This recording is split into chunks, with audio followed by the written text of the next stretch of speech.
talk about one of my favorite things to do today, which is how to do a glissando on clarinet. That was an example of me playing one in the beginning. If anyone recognized that, that is the opening of Gershwin's Rhapsody in Blue. So this is video 3 of some different extended techniques for clarinet. I'm calling it that I'm doing. I did one on flutter tonguing and another one on scoops and pitch bends pretty recently. So make sure you check those out if you haven't. And then I also have a video of me playing the whole excerpt of Rhapsody in Blue also on our channel. So let's talk about what a glissando is and how to do it on clarinet in different contexts. So a glissando on clarinet is when we are kind of going up. So a glissando is usually going up and a fall is going down. So for a glissando, we're going from a lower note to a higher note on clarinet, and we also kind of want to bend the pitches while we're doing it. So we're not going to hear each pitch exactly. It all kind of melds into one another. It's a really great jazz technique as well. And then this also applies to doing a fall, which you might have I kind of talked about that a little last time, but if you have a note that's higher and you want to fall or kind of go down low from it, like something like that. These are very similar techniques. So I will just take the opening of Rhapsody in Blue, since that is a famous excerpt, and kind of how I do the glissando there. So the opening starts on a G on clarinet. So how I'm doing that glissando, and you can also start on the low F sharp to do the glissando also. But I'm kind of, let me see if I can do this in slow motion for you. So I'm going up a scale.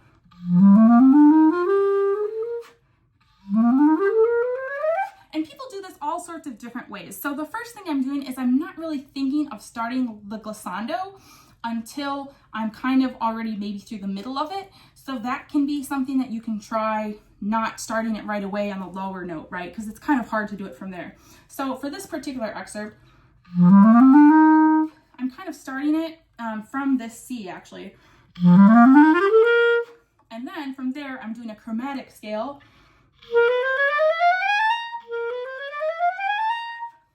And when I'm doing that chromatic scale, I'm bending the pitches. So how am I bending the pitches? The ultimate question.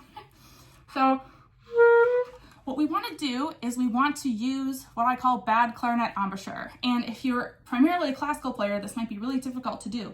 But we're going to be lowering our jaw to kind of get a flatter pitch on the clarinet. It's almost the same technique that we're using when we do vibrato on the clarinet. So let me do this slow motion so you can see, and I'll turn it aside. So when I go to the C sharp, I'm bending the pitch down with my jaw,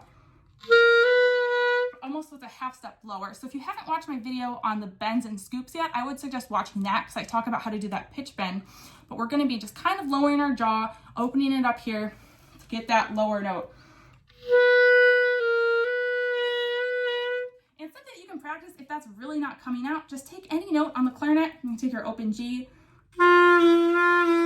or a higher note like C, something that might be a little bit easier, and just practice that pitch bending motion. So all we're doing is we're bringing our jaw down on clarinet, kind of opening up here, thinking more ah like saxophone. On clarinet, we're always thinking kind of E with our tongue position and everything, and on saxophone it's more open. So we almost want to be saxophonists for this. I do play saxophone as well, which I think is helpful for this certain style, and I play jazz and classical also. So let's take that bend. So when we get to that bend, we're going to be bending it with our jaw, and we're going to be slowly moving our fingers, kind of just gradually off the keys, right? Because as we're moving our fingers off the keys, we're kind of getting those pitches in between. Like that.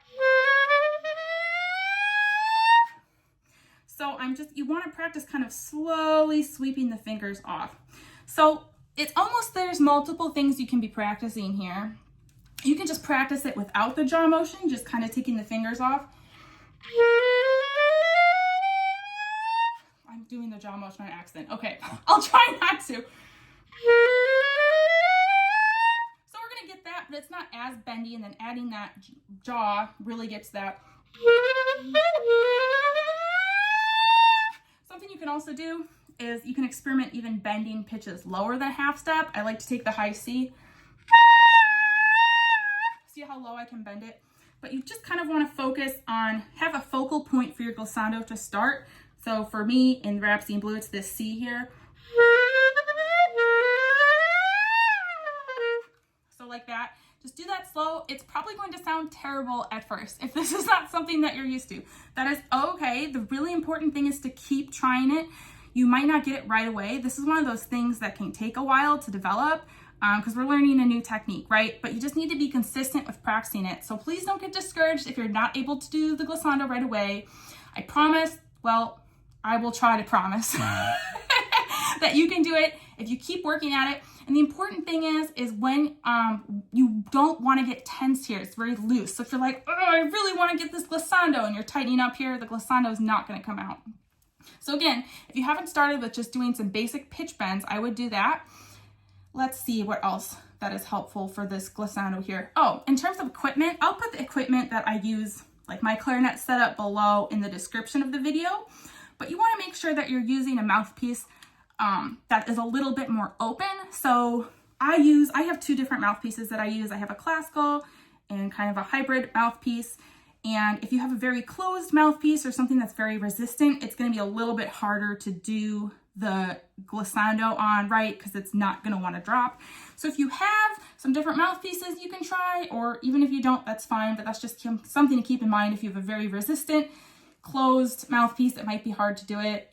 If you're not sure what your proper mouthpiece is, you can always send me an email, hello@virtualwoodwinds.com. I can help you out with that. But that is just what I do.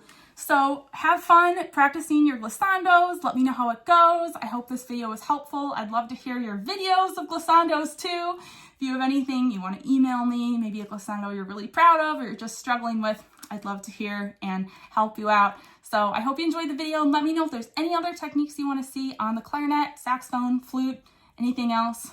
And have a great rest of your day. Bye.